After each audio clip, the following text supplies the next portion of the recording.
Okay guys, we are back. Episode 5. Nandito na naman kami ni Mr. Palos at ako nga pala si Mr. Sunday. Si Ngayon meron Mr. kaming All special, Sunday. very special guest. Ang alias niya is si Mr. Jojo. So Mr. Jojo, magpakilala ka muna sa mga fans natin. Magandang gabi sa lahat. Ewan ko, nahatak lang ako dito biglaan pero it's good na Hindi po mag-reconnect totoo yan. naman. Malaki po bayad sa guest dito. Malaki po. Oo. Ayan. Pero naman, it's good to reconnect naman sa mga sa Yan. mga to. Mr. Jojo, isa siyang journalist para sa Philstar. Kaya marami tayong matatanong sa kanya. Katanungan kami sa iyo, Mr. Jojo. Kamusta yung pagiging journalist? Ano bang mga ginagawa mo doon? Ano ba talaga yung... At saka kung may alam kang mga issue na hindi namin alam, kung totoo ba yung mga article na chismis-chismis, na si Kai Soto daw nakabuntis, yung mga ganun. Oo, malaga. Hindi na kasi ako na sports madalas. Although nagmo-monitor pa rin, mostly talaga sa news. Ang news na kina-cover ko talaga ay sa NBI. Minsan nagpi-PNP, naglo-local din ako. Tapos nagna-national din minsan. So, ayun lang naman, nakakapagod siya kasi maraming nangyayari, especially right now. Maraming nangyayari sa mga issues gaya nung sa Pogo, yung sa West Philippine Sea. Right now, ang currently na nararanasan ng buong Pilipinas yung pagbaha sa Metro Manila and nearby provinces. So, mahirap siya. Although if you have the passion talaga na mag-cover, dahil nga ito yung dream ko dati, enjoy naman siya. At maraming matututunan, maraming opportunities. At ang pinaka-importante is, kung mahal mo talaga yung trabaho mo, hindi mo talaga siya maiisip na nakakapagod. So, ayun, enjoy lang naman talaga. Napaka-articulate naman ang sagot ng guest natin. Ano Napaka-husay yung po ni Mr. Jojo. Mr. Jojo, saan mo ba nalaman yung passion mo? Bakit yan, journalism? Ano yung call? Nagsimula siya early age pa lang, bata pa lang ako. Siyempre, nanonood ako ng balita. As in, yun talaga yung inaano ko. News talaga yung pinapanood ko. Tapos, nagkaroon na rin ako ng mga appearances sa TV. Nakailang beses din yon. Until, yun nga, nung nasa college na ako, nakita ko nga na maraming ang chances na mas ma-improve pa na or maisip na talagang ito ba talaga yung dream ko. And ayun nga, third year pa lang, fourth year, nag-work na ako sa journalist, naging sports writer ako for Spin PH. And then eventually naging news writer for Philippine Star. And even before that, kahit nung third year sa college ko pa lang sa UST, sports writer na rin ako. So talagang ang dami ko napagdaan, ang dami ko natutunan before I become a professional journalist right after college. So, Okay, grabe naman yun. Marami ka na bang nakakasalamuhang mga sikat dyan? Kasi syempre, kino-cover mo mga article ng sikat. Nagkakaroon ka rin ba ng oportunidad yun yung parang makakausap mo sila Vice Ganda, sila Billy Crawford, di ba? Siguro I would mostly kasi ng mga nakakausap ko mga politicians, mga government officials, police chiefs, mga high-ranking police officers nga. Si Alice Go, nakausap mo si Alice Go. Tsaka si Debold. Kasi si Alice Go, originally sa Senate talaga siya. Although ngayon, hindi talaga siya sumisipot sa mga hearings. On the side ko naman, ang kino-cover ko kay Alice Go ay sa local, meron sa local. Kasi meron nga sa Valenzuela, may residence sila dati sa Valenzuela and Caloocan, which is one of the two cities that I cover. And then sa NBI, yung nagmatch yung fingerprints and yung continuous operations na paghahanap sa kanya. Other than that, may mga mostly yun lang talaga yung mga na-encounter ko. Other than that, yun lang naman. Si Mr. Jojo? Si Mr. Debold Sinas. Si Major General De Volsinas na kasi is already retired na. So currently ang PNP chief ay si General Romel Francisco Marbil. So siya na yung hindi ka naabutan si Sinas kasi college pa ako noon eh. Pero yun pa lang, hindi ko pa nakaka-encounter yung PNP chief in person. Pero yung spokesperson yung madalas ko nakakausap doon. Yung mga police chiefs pa lang so far na nakakausap ko, yun yung mga nasa local. And also yung director ng QCPD and other top officials ng mga local government units. Like Ayun. sa Manila Police District, ganun. Meron ka bang posibilidad na parang mag-weather report? Alam mo yung sa TV yung nakikita mo yung pag bumabagyo na sa Babag, likod, tapos yung nagsasalita ka, nandito po ako ngayon sa Cebu, yung ganun, pwede, may Oo. posibilidad bang maganon ka? kumakamay na bata sa likod. Hindi ka naman masasabi na yung sa mga weather, yung parang sila Kuya Kim or sila kasi they are meteorologists like si Mang Tani, ganun. Pero siguro Oo. ang masasabi ko is right now kasi nagko-cover naman ako ng mga bagyo. Like last time yung nagkaroon ng bagyo yung buong Metro Manila, I was covering for yung sa mga ganap sa Metro Manila like sa MMDA, sa Kamanapa area, Marikina, yung mga flood prone areas. Although updates lang ang binibigay sa amin and hindi naman on our platform kasi since sa newspaper kami, hindi kami totally required na mag-field. Parang it's a choice lang sa amin kung gusto mag-field unless kailangan talagang pumunta sa location, doon na kami pupunta.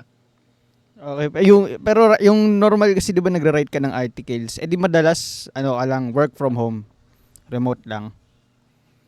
Yeah, remote setup lang most of the time. Pag may mga press conferences, pag may mga like recently nasama ako sa mga raid operations ng NBI. Like yung sa Makati, POG operation yun. So yun yung mga times na, yun talaga yung mga kailangan puntahan. Although, pag mga ganun nga, yung mga raid, kailangan pa rin mag-ingat. Kasi ang sa amin lang is, you're gonna write a story pero no story is worth dying for.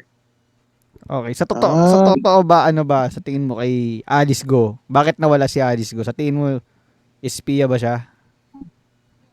On our part, I can't comment on that. Pero masasabi ko lang is, if uh, if the allegations are not true and she wanted to defend it, I think ang lang is she should defend her side then.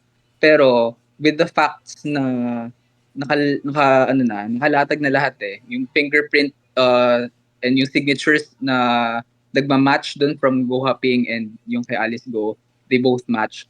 So ano pa yung what's there to defend, di ba? Mm. Although ang lang is kailangan talaga is she has to face the probe kasi hindi pwedeng alam mo yun, huling-huli ka na huli ka na sa akto. You have to ano ba tong term na to? You have to present yourself and face whatever you need to face. Thank you alias share Jojo. pa si Alice Go sa pagiging espiya. Sa pagiging espiya, there's no pa rin on that. Wala talaga siyang wala pang supporting evidence on that. Although may mga evidences based on reports na yun nga, she is linked to Pogo. Allegedly linked to Pogo. So, Anong evidence yun, Mr. Jojo? Ano ba sample ng mga evidence na nakuha nyo na nagpapatunay na espiya nga talaga si Alice Go ng China? yung evidences nga na yun, yung pag-link sa Pogo, ay yung like for example, there was this one time na ni-report na merong yung electric bill doon sa ni-raid na Pogo Hub sa Bamban Tarlac or sa Miporac, I think, Ayan ba yung is yung pangalan mansion? kay Yan ba yung mansion tapos parang may tubig na nakapalibot? Wala kang daanan. Yun ba yun? Underground yung daan? hindi yun. Iba Hindi pa yun. yun. Yung Pogo Hub mismo, yung maraming buildings ng sa isang compound siya na ni-raid. Yun yung sa Porac. Either Porac yun or sa may ibang Bantarlac. Pero yun yung nakita na yung electric bill nun nakapangalan daw kay Alice Go.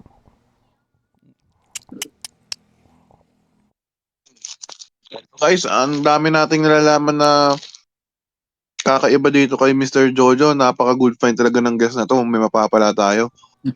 O kung tutuusin niya, daig pa natin yung TV Patrol ngayon eh. Ito, Mm. legitimate kasi to. Ito yung, si Mr. Jojo, isa talagang professional journalist. Bata pa lang niya, ginagawa niya na ito. Mm. Hindi tulad ng guest namin nung episode 2. Guest namin nung episode 2, medyo walang laman eh. Pasensya na kayo. Ayun. Ito may laman. Ito yung mga sagutan ng mga professional talaga. So, hindi mo akalain no, kasi si Mr. Jojo kasi bata pa lang, kilala ko na yan. Hindi akalain natin magiging ganito pala ka-professional si Mr. Jojo. Nagtutunog walang Oo. alam yung co-host ko, si Mr. Osanday. Ha? Nagtutunog wala kang alam. Sira ulo ko. Sira ulo ka ba? Ang dami-dami kong alam eh. Ito, Mr. Jojo, may mga tanong pa kami sa'yo. Totoo ba na yung mga Pogo daw, yung mga Chinese daw dito, lahat daw yun, espiya daw. Para pag sinakop tayo ng China, may mga intel sila. Wala pang supporting facts on that. Although may mga allegations nga na yung mga hacking incidents ay linked to spying kasi nga may mga government websites na nakita nga na allegedly from China. Although yun nga again, walang supporting facts on that. Kaya hindi pa natin masasabi na may mga Chinese spies na tayo here in the Philippines. Okay guys, magbe-break tayo 1 minute. Lang, Yossi break. Okay guys, we are back from our break. Ngayon tatanungin muna ulit natin ang ating guest na si Mr. Jojo. Yan. Mr. Jojo, paano ka ba nakuha sa trabaho mong yan? Ano bang ginawa mo? Paano makuha yan, yung trabaho na yan? So ayun nga, like what I mentioned nga earlier, third year pa lang nagtatrabaho na ako as a journalist, as an intern sa Spin PH. So parang 1 year ako naging intern doon until inabsorb ako as a contributor for Spin. And then after that, sabay yun with yung sa campus press ko, sa UST, yung The Varstorian.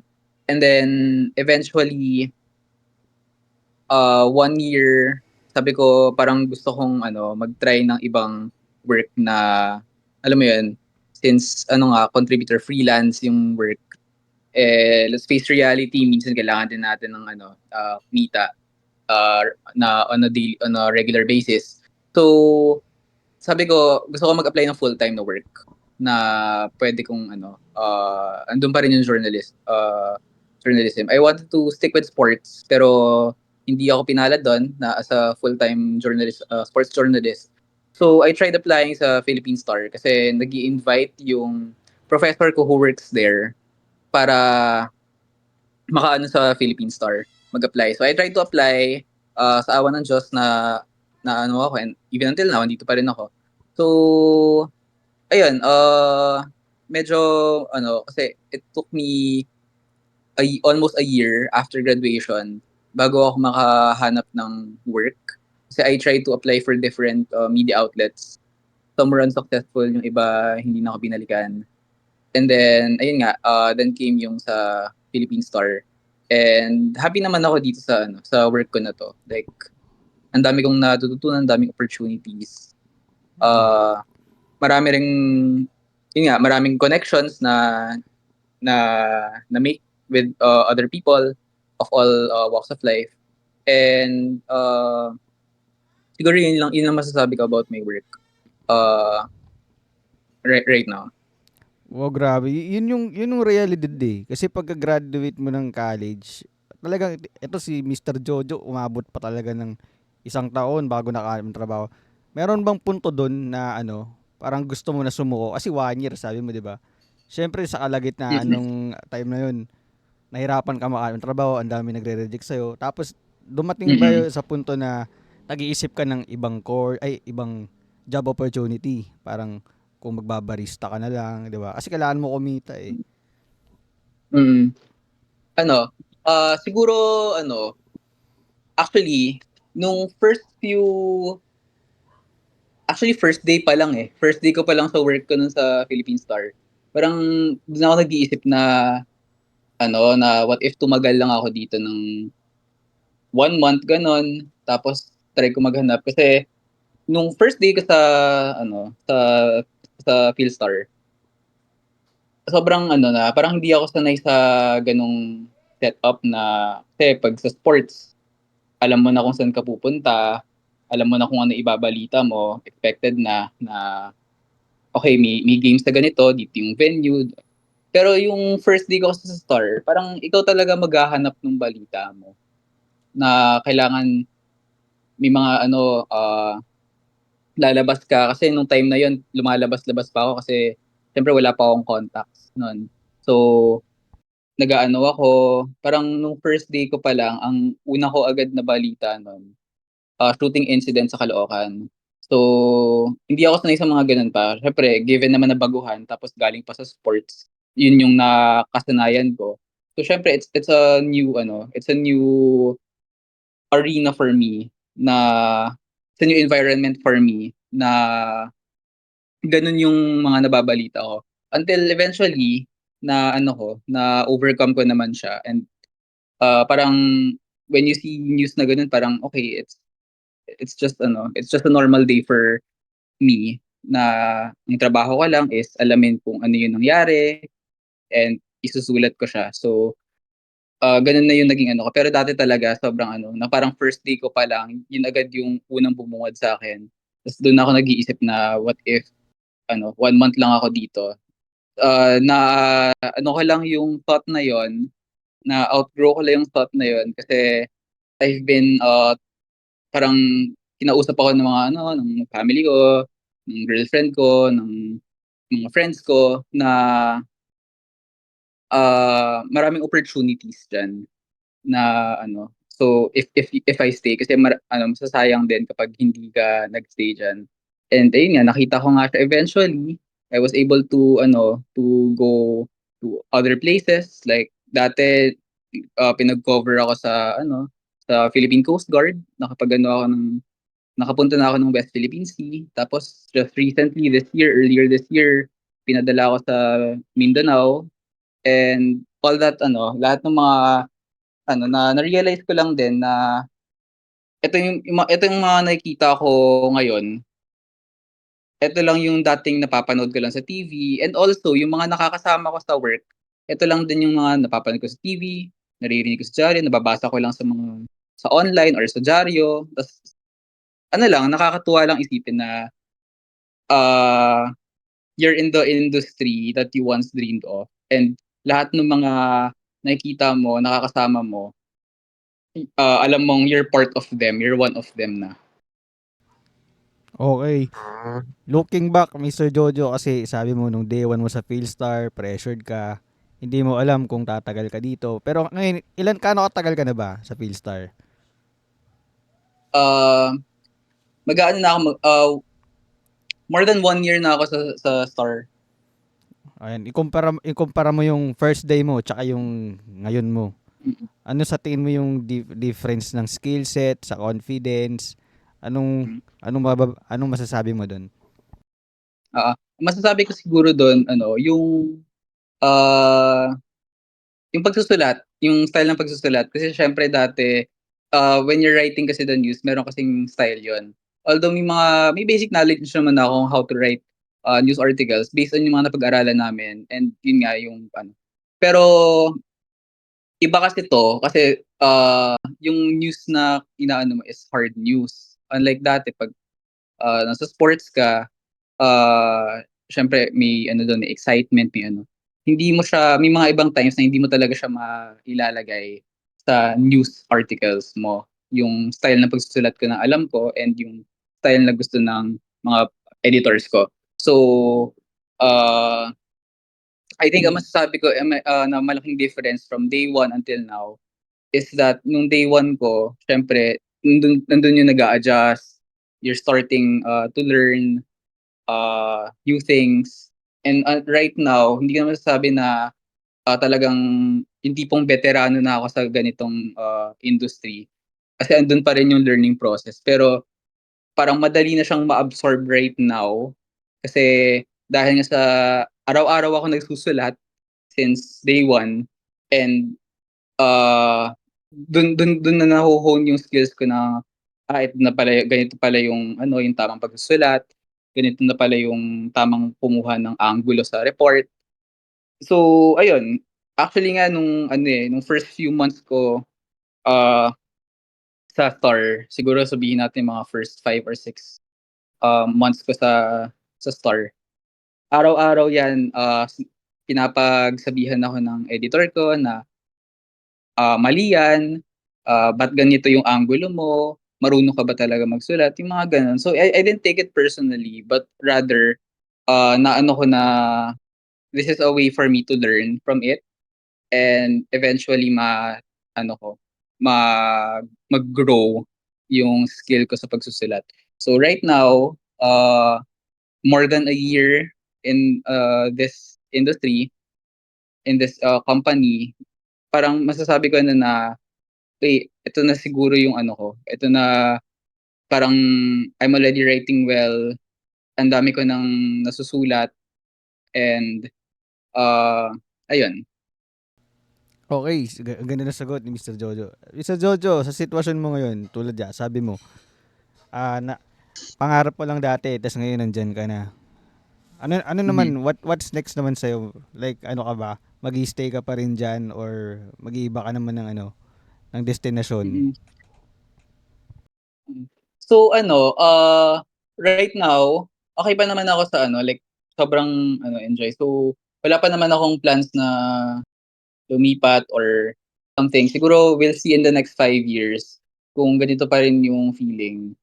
Oo, pero for now naman, kaya ko pa rin namang kaya pa rin naman lahat nung ah, ka yung work ko and all kahit despite minsan may mga times na talagang heavy load talaga yung naano ko, pero kinakaya naman. So, hindi ko pa masasabi, pero yun nga, we'll see in the next 5 years kung ganito pa rin siya. Mag 1 minute break muna tayo guys. Mag-yosi-yosi, ihi-ihi lang. Okay guys, we are back. Ngayon, Mr. Jojo, tatanungin ka namin. Ano pa ba yung mga pinaka parang epic fails mo habang nasa Philippine Star ka? Hindi Mm. sabihin.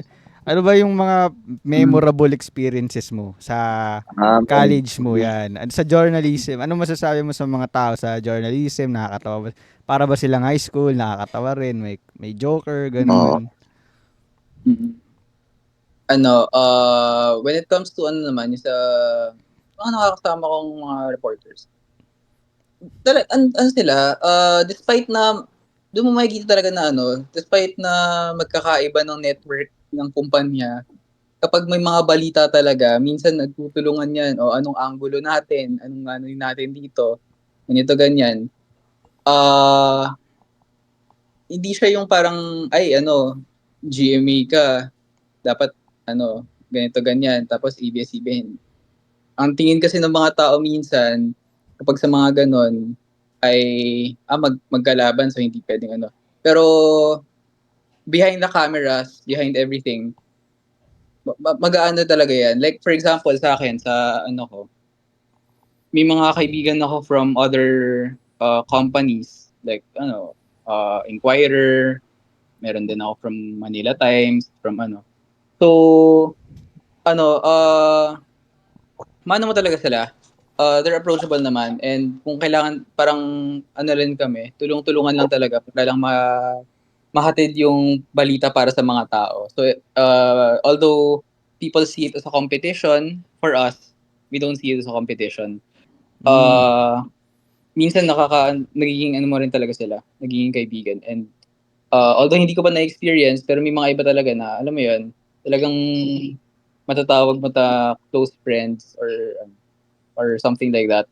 Kasi yung mga nakakasama ko kasi sa sa mga coverages ko puro mga veterano. Siyempre ako one of the youngest in the industry. So, yung mga iba talagang makikita mo sa kanila kung paano sila magbabalita, Yun. ma-inspire ka rin. Mr. Okay, Jojo, dahil nga baguhan. meron ka bang klase na journalist kasabayan mo tapos ngayon hindi na tinuloy, naging nagbulakbol na, may ganun bang mga experiences na nangyari sa'yo? Kakilala? Mm. So far right now, wala namang wala pa namang ako na ganun na encounter. Kasi parang siguro hindi naman sila yung nagbulakbol. Lang sila, nag-shift lang sila ng career. Nag-ship So, common 'yan. common yan. Meron bang So, mga may mga instances nung college yung parang nakakatawa na yung may nakakatawa kang prof tapos dadula sa classroom, may mga ganun bang nakakatawang experience sa pagjo-journalism? Kasi yung mga audience natin interested sa magkuha ng course na ganyan eh. mm, sa college experience ko kasi parang it's unfortunate nga na Pandemic, 2 'di years ba? na face, tapos 2 years na online. So hindi namin na experience talaga yung full college life. Although siguro ma-share ko lang, nung first and second year kami, even until now, may mga prof kami na talagang alam mo yun, tatatak talaga sa inyo. Na parang uh, they're memorable in a good way and mga iba na in a bad way. Pero at somehow may matututunan ka rin sa kanila. Like for example, right now, nung may prof kami, third year and fourth year, sobrang daming binibigay ng mga requirements. Ngayon, katrabaho ko na siya. Nakakasama ko sa mga meetings, mga ganun. So, ayun lang. Yun nga, yung may prof din ako na dati, prof ko siya. Ngayon, siya na yung nag-check ng mga articles ko. Siya na yung nag-edit minsan. Yung mga times na sa kanya lumalanding yung mga story ako. Siya nag-edit. So, yun. Okay, anong masasabi mo naman sa mga mga estudyanteng gustong mag-journalist? Ano ma-advise mo sa kanila? Parang kung ikaw ngayon tapos kakausapin mo yung dating Jojo, ano masasabi mo kay Jojo? Mm. Una sa lahat, sa mga gustong aspire, maging journalist in the future, magbasa kayo ng balita. Yun lang. You have to be socially aware of what's happening around the nation, what's happening around the world. Kasi dun you can't write a story if you're not uh, aware of what's happening. Like pag kunwari ipapasulat sa'yo yung editor mo na story about kung ano man, tapos hindi mo pala alam yung background niya. Kasi dun mo you have to read para alam mo yung background ng ano. Kasi kailangan din yan sa pagsusulat. Kailangan may background ka kung sino ba tong taong to, ano bang ginawa ng taong dati, ano ba yung nangyari dati, tapos naulit-ulit. Yung mga ganong instances. Kailangan talaga read is to read. At while you're reading din, dun mo lang din malalaman, ganito pala magsulat ng balita, ganito pala Kasi in the industry, hindi naman porket nasa TV ka, maghahawa ka lang ng mic at saka magsusulat ka rin ng scripts. Magsusulat ka rin ng story mo for online. Sa radyo, ganun din minsan, magsusulat ka rin. So talagang the bloodline talaga of being a journalist. Kaya nga journalist siya kasi journal. So you kailangan talaga magsusulat ka at some point. So regardless of what platform you are in, at the end of the day, ikaw pa rin magsusulat ng storya mo. And So, siguro masasabi ko lang din sa dati kong yung younger self ko is I hope you're proud of me kasi na although hindi ko na kamtan yung one of the goals ko, which is yung sa network na gusto kong pagtrabahuan. Pero malay mo, darating din ako dun sa future.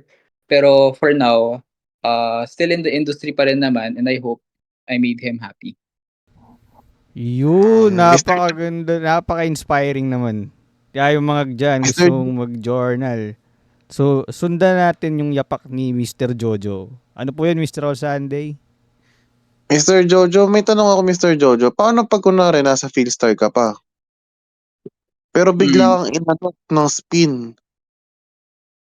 Mm. Inoferan ka ng contract na magtrabaho ka sa kanila. Iiwanan mo ba agad yung Philstar or mag-i-stay ka ba sa Philstar? Actually, kinuha ulit nila ako last year as yung pa rin contributor pa rin. So parang almost 10 months akong hindi nagko-contribute sa kanila. Kasi nga I had to focus on Philstar.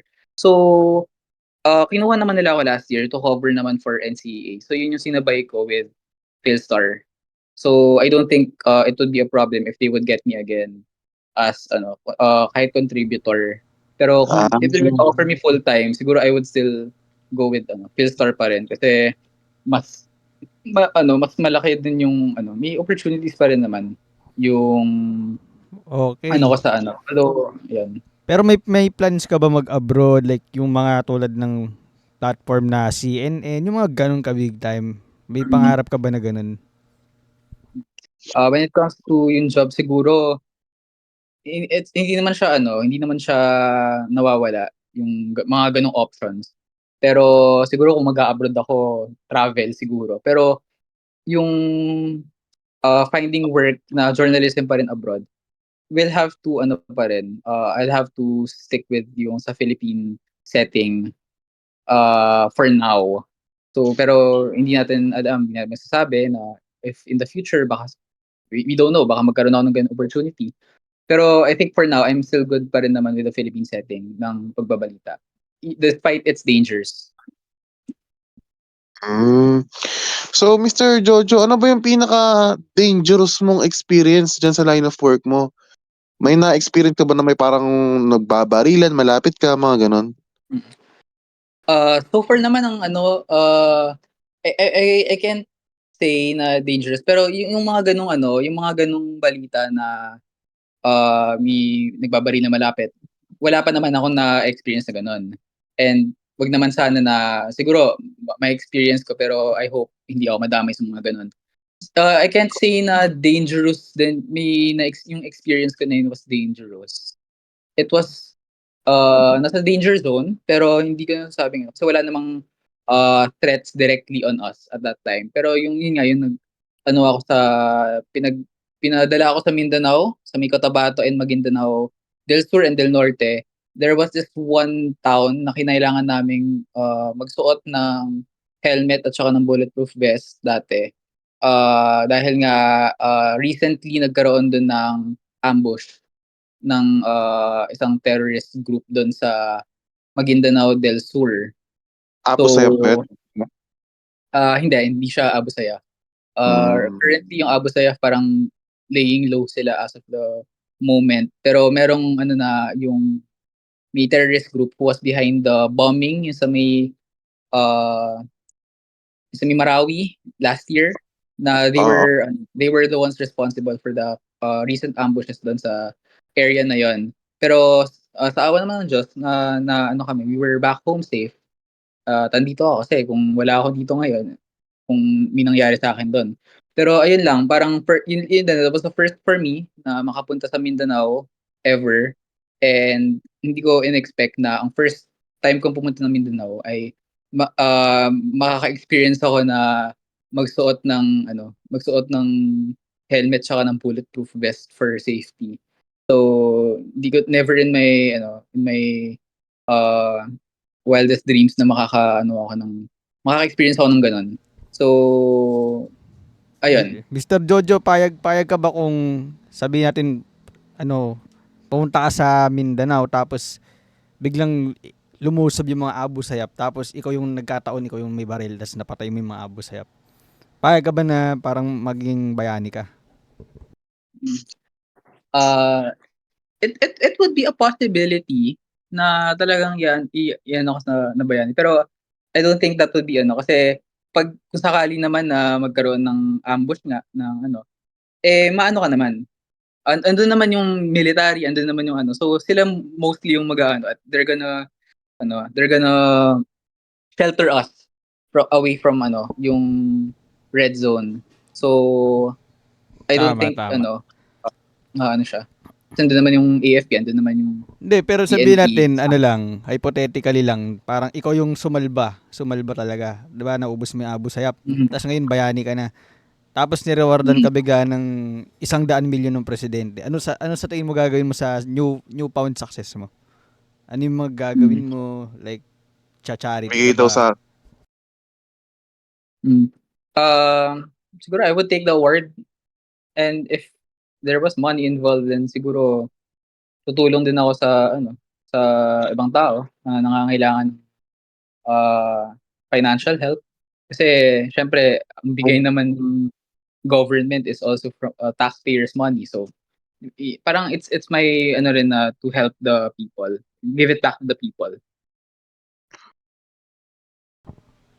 And ano pala, since ikaw hasadong ano ka na, journalist ka na, wala ka bang Mhm. interest na mag-start ng parang social media page or ano, para magbibigay ka ng tips about sa journalism, self-brand kumbaga? Mm. Siguro sa ngayon, ang nagagawa ko lang is sharing. Like for example, ito nga yung in-invite niyo ako as guest. So, na-share ko yung so far yung ano ba yung mga na-experience ko. And at a young age, parang masasabi ko rin na parang lahat ng major news, halos lahat ng mga major news ay na nasulat ko siya so far. And siguro rin, ano pa ba yung ibang ko? I don't think pero siguro kung gagawa man ako ng kunwari ng podcast na ganito, ng I think it would be yung pag-experience ka na talaga na journalist, na lahat, parang halos lahat na nung na-cover mo ay ah, puwede mo nang igawa ng kwento, i-ano. So, so far right now, wala pa naman siya sa plano ko. Although yun nga, yung ginagawa ko lang is kinukuwento ko lang sa mga kaibigan ko, sa mga family ko, sa relatives, gano'n.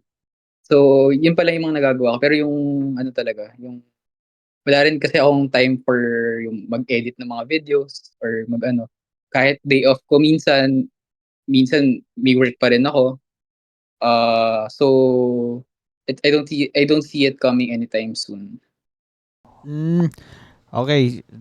Mr. Jojo, ano sa tingin mo yung mga pinaka-common na mistakes ng mga upcoming journalists? Ano ba mga pagkakamali yung nagawa mo? Tapos kung babalikan mo, ano yung babaguhin mo dun? Siguro yung mga mistakes ko as a journalist so far is yun nga, yung may mga times pa rin na nagkakamali pa rin ako sa style ng pagsusulat. May mga times na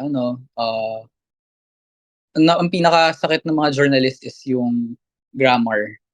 Kasi minsan ka talaga, na-call out na ako dun ilang beses, kahit yung mga online yung mga online reports ko, yung mga iba na kino-call out ako na ba't ganito yung grammar, ganito, ganyan.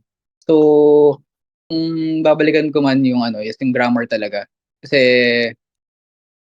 may mga times talaga na other than that naman, may mga iba lang naman na minor errors lang naman, like typo or mali lang yung punctuation na nagamit. So, ayun lang. Yeah, wala na akong maisip na ibang errors pa na so far na nagagawa. Kasi yun lang naman yung pinaka napapansin ko is yung mga times na yung style ng pagsusulat and yung sa grammar and punctuation. Hindi ka ba Okay. gumagamit, Mr. Jojo, ng mga Grammarly? Meron ako sa laptop ko na nagko-correct kung may maling grammar, ganun. Pero may mga yung sa style naman, meron kasi kaming sariling style sa Star na well, hindi ko siya pwedeng ma-share, obviously. Bakit? Pero may sarili kaming style ng pagsusulat. So, it's obvious I-share naman mo na. then hindi I-share mo talaga na, Mr. Jojo. it's part of Wala my naman contract, nanonood hindi sa ako amin. pwede hindi ko talaga siya masasabi. Pero makikita niyo naman 'yon sa kung paano magsulat ang ah, yung style ng pagsusulat ng, let's say, ng mga news articles ng ibang outlets. So, doon mo talaga siya doon mo talaga siya makikita. Like, sabihin natin, yung mga iba, sabihin natin yung COVID, ayun, yung COVID, yung iba naka all caps, yung iba naka-capitalize lang yung C, tapos yung iba lowercase. So, yung mga ganong styles yung pagsusulat. Ah. Mr. Jojo, paano pag nalaman mo wala pala kaming podcast, pinagtitripan ka lang namin? Anong gagawin mo nun? So, hindi talaga to podcast. Hindi, Hindi, wag ka makinig dyan po. Ito, Kunwari yan. Mr. Jojo, ito. Kunwari yan. Kung hindi ka journalist, sa tingin mo asan ka ngayon? Hindi ako NBA journalist, siguro superstar. ako. Nag, siguro ako sa mga corporate jobs Ang mga bangko, na no? Bangko. bank or siguro kasi kung andun naman yung pagsusulat siguro yung mga pa rin sa mga public relations ganun.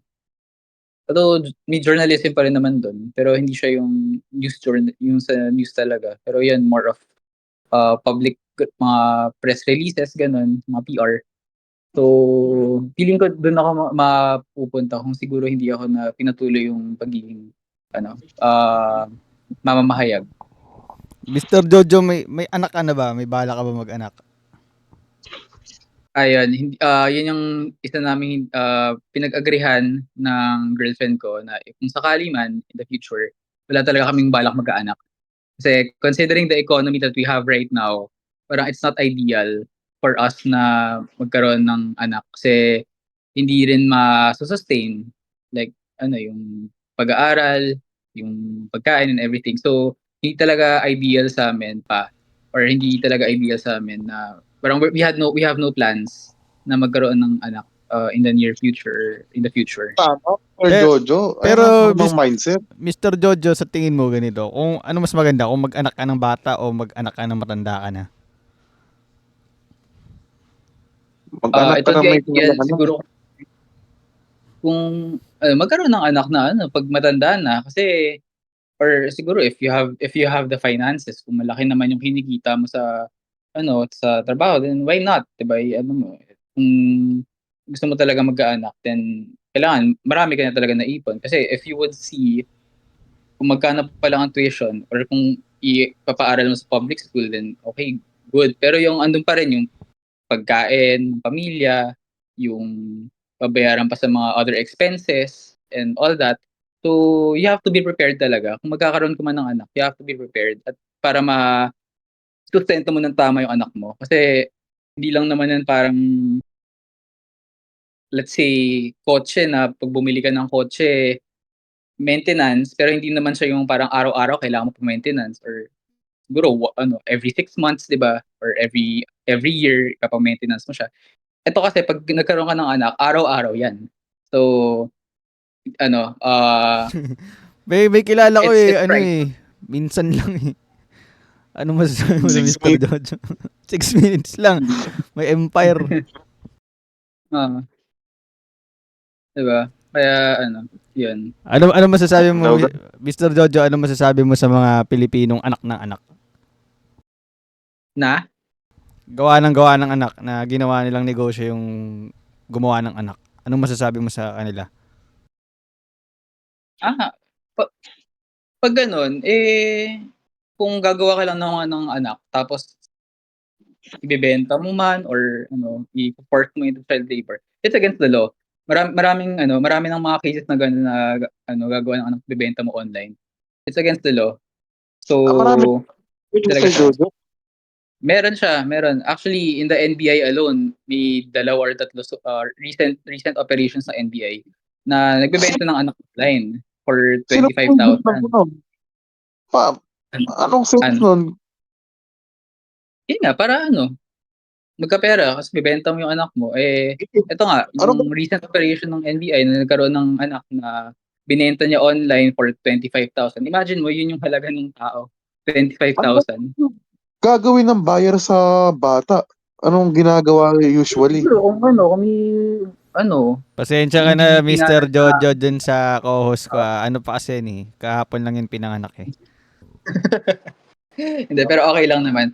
Pero ayun nga, siguro sa mga hindi pinalad na magkaanak, then maghahanap talaga ng ano, na siguro hindi kaya ng adoption, pero gusto mo talaga magkaanak, pero may pera ka naman, edi ano, bibilhin mo online. Or may mga iba na gagamitin for medyo gruesome, pero may mga iba na gagamitin din for ano, organ harvesting or ano, Ah, for child labor. Siguro papalakihin mo tapos you're gonna put into child labor. Yung mga ganong ano, instances. Kaya may mga ano talaga, may mga ganong cases na it's a sad reality pero ganun talaga.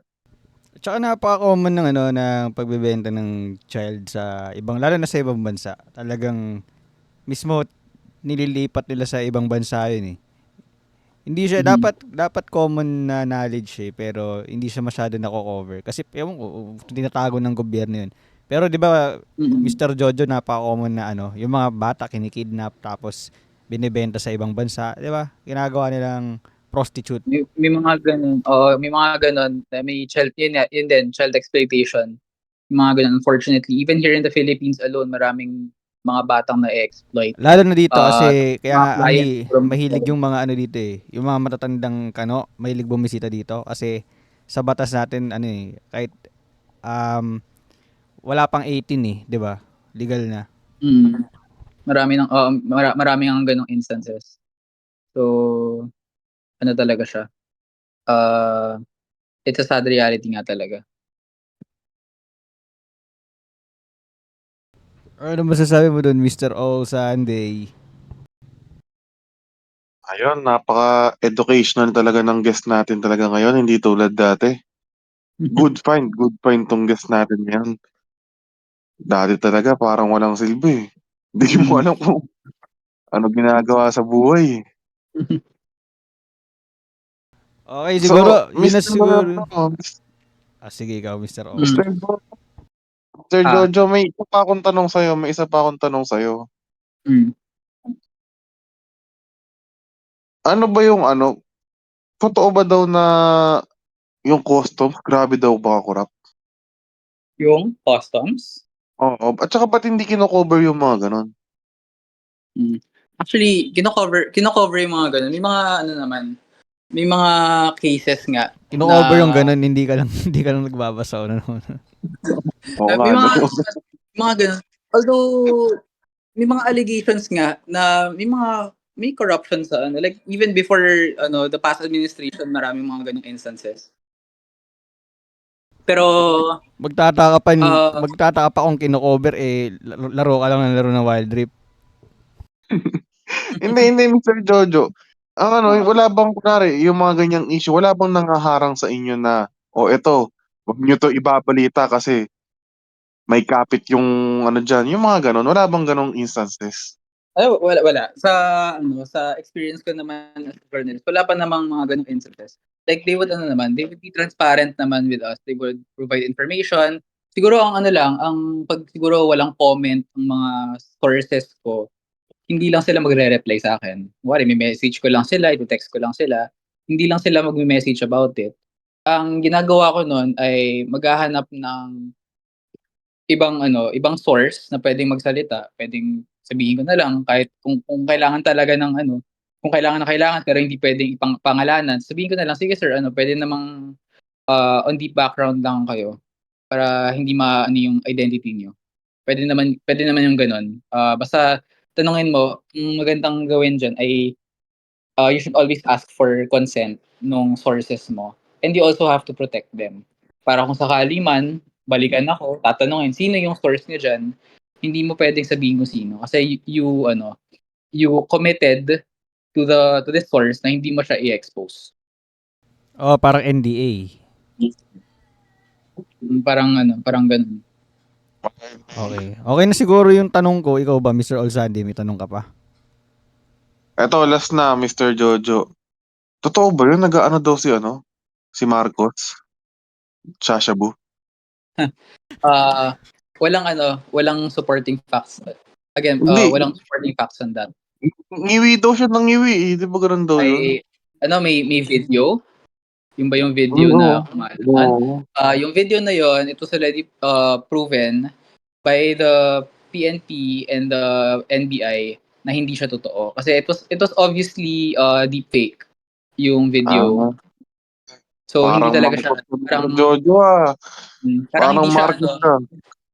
parang ano lang siya talaga, hindi siya parang tawag dito, hindi proven siya na hindi siya totoo kasi obviously hindi sila magkamukha. And ang kinompare kasi doon ay yung tenga. So magkaiba yung tenga doon. So parang they hired someone para ano siya, para tawag dito para magmukhang si Marcos pero hindi talaga siya yun. Kasi yung Ah, ano rin yung haircut and everything, hindi talaga siya yun. So there's no supporting facts on that na he is allegedly using drugs. Mr. Pero sino Jojo, binoto mo doon, Mr. Jojo, nung eleksyon? Siyempre, sino pa ba? Hindi si Lenny. Oy, ayaw mo kay Pacquiao? Pacquiao kasi binoto ko eh.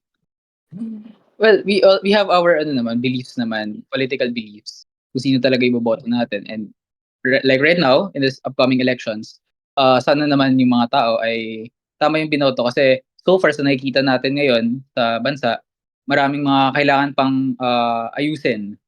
Marami pang and it reflects din kasi on the people that we vote.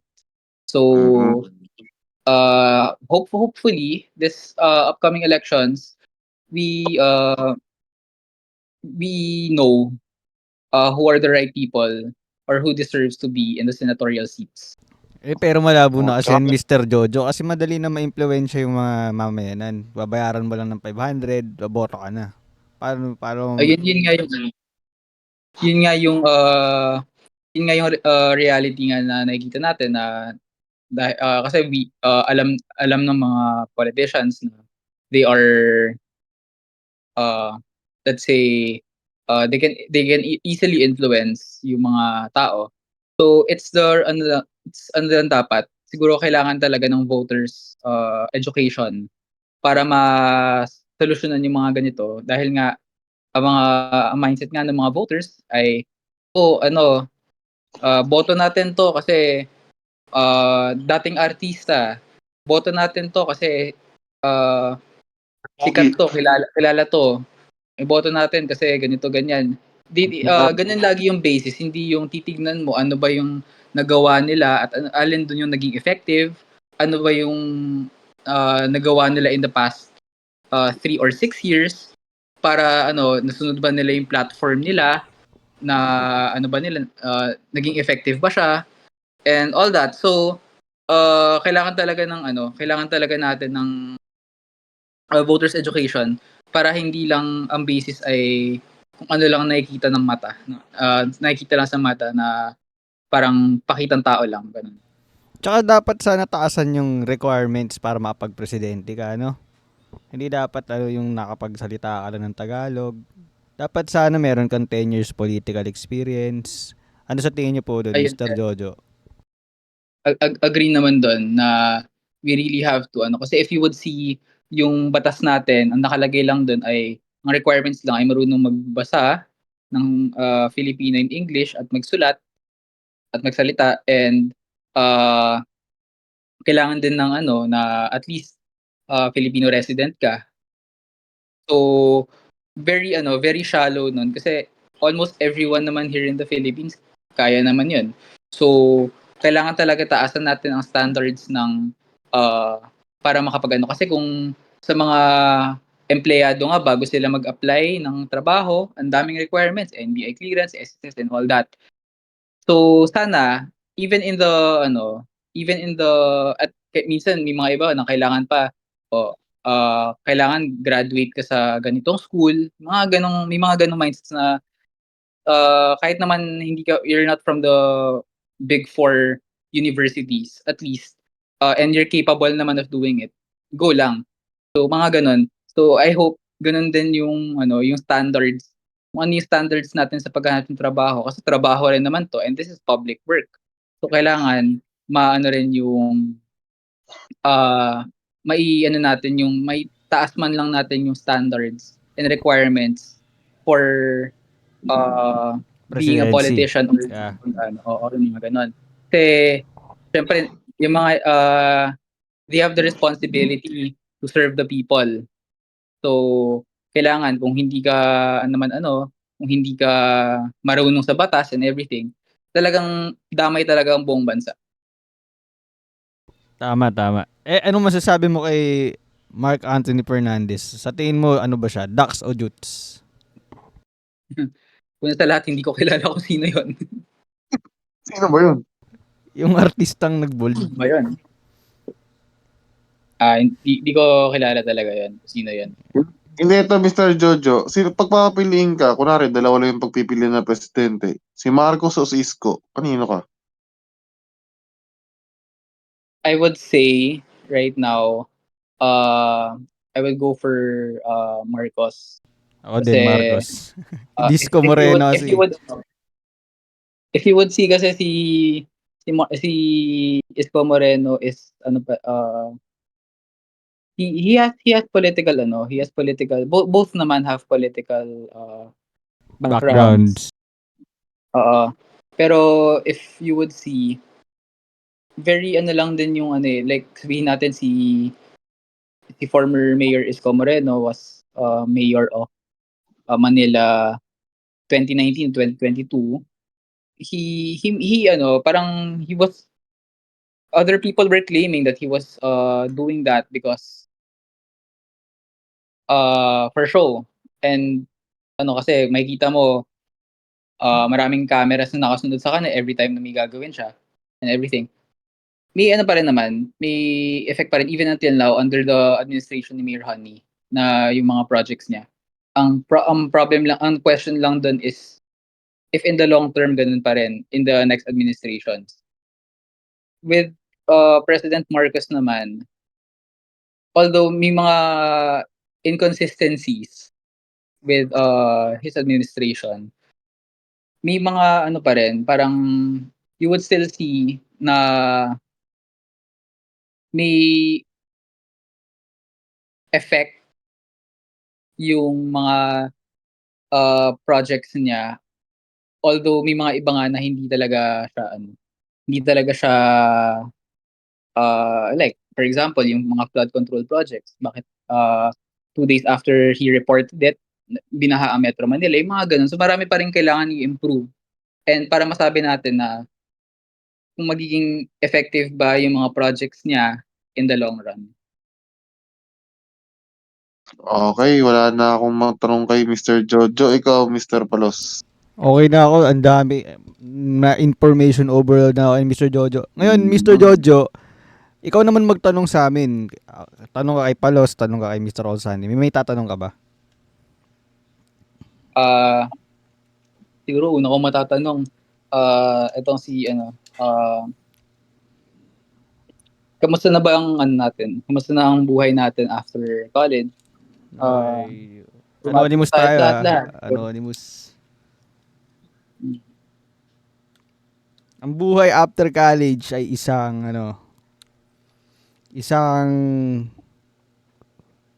wake the fuck up. Mm-mm. Ikaw, Mr. Olsani, paano mo i-describe? Ayun, natutunan ko after college, kailangan mo ng resilience. Hindi ka pwede basta suko ng suko.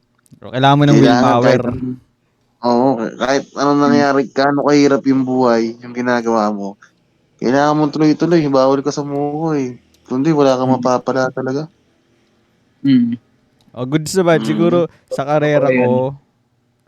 ko, nagkakaroon siya ng traction na. Like sa akin, nakaipon na ako kahit pa paano. Spas pa na lang. Which is good kasi nga, well, may kanya-kanya tayo industries and all. And mahirap nga talaga yung buhay after college. Kasi talagang ikaw na talaga yan. Wala ka ng hindi ka na pwedeng tumandal sa pamilya mo. Kasi ikaw na talaga yan. So, ito na talaga yung realidad. So, wala ka ng you have to pay bills, lahat ng mga gastusin mo, ikaw na talaga. So, maano mo talaga siya. Makikita mo na Dati, kahit kung nung college, nung high school, nung grade school, pag may kailangan ka, sige, andyan yung magulang mo para mag-provide. Pero talagang pag nasa, ano ka na talaga, nasa, pag may work ka na, ikaw na talaga yan. Tama. Kailangan ano ka na, independent, 'di ba? Mm. Kailangan talaga maging independent, tama. Tsaka magandang pressure 'yan kasi diyan ka mag-grow. Pag natutunan mo yung pressure na yan, ano ka na eh, maging ano ka na, responsible ka na talaga. Mm. Mr. Jojo, maasahan ka pa ba namin pag kunwari pinag-guest ka ulit namin? Okay naman ba sa'yo? Hindi ka naman na-open, hindi ka naman manano, ano? Hindi naman, more than willing to, more than willing to, Okay, sana Mr. Jojo, yung sa mga tanong namin, nakapag-reflect ka din sa sarili mo, may natutunan ka, na-enjoy mo yung time. Ano ba, mag-feedback ka naman, Mr. Jojo. mm. Sobrang na-enjoy ko tong time na to, no? Kasi, syempre, catching up din. Wala akong masyadong nakakausap na sa high school. Except yung mga friends ko from high school na hanggang ngayon, kasama ko pa rin.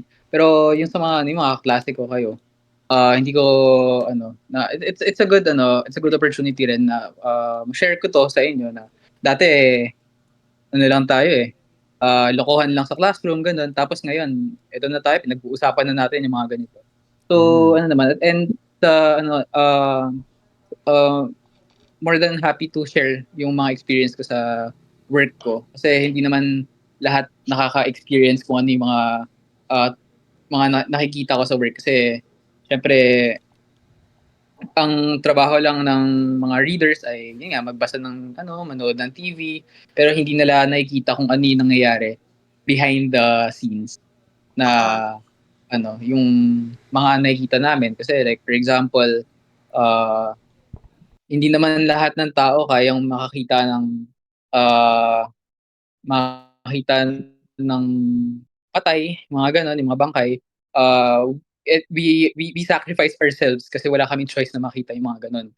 Pero, yun nga, again, ang trabaho nga ng mga journalist ay ibalita nga yun. So, wala kaming choice to, whether it's gruesome na story or whether it's yung mga historical event in the country or around the world, talagang andyan pa rin kami para magbalita.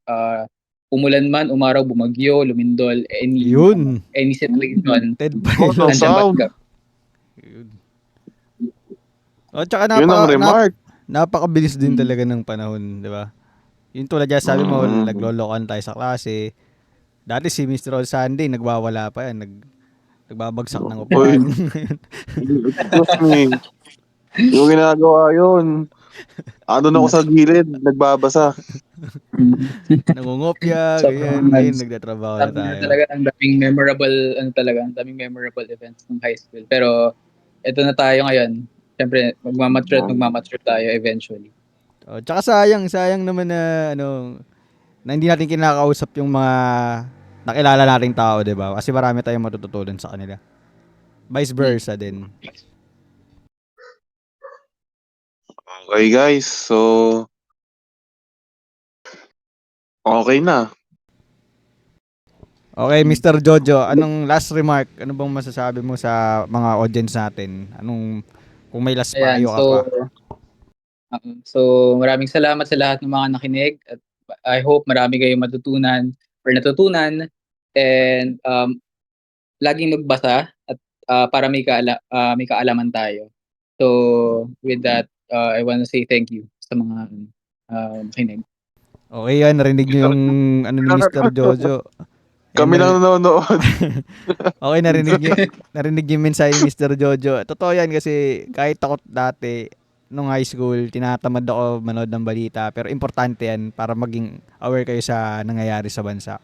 Salamat sa panonood guys. Sana nag-enjoy kayo dito kay Mr. Jojo at sana may marami kayong natutunan.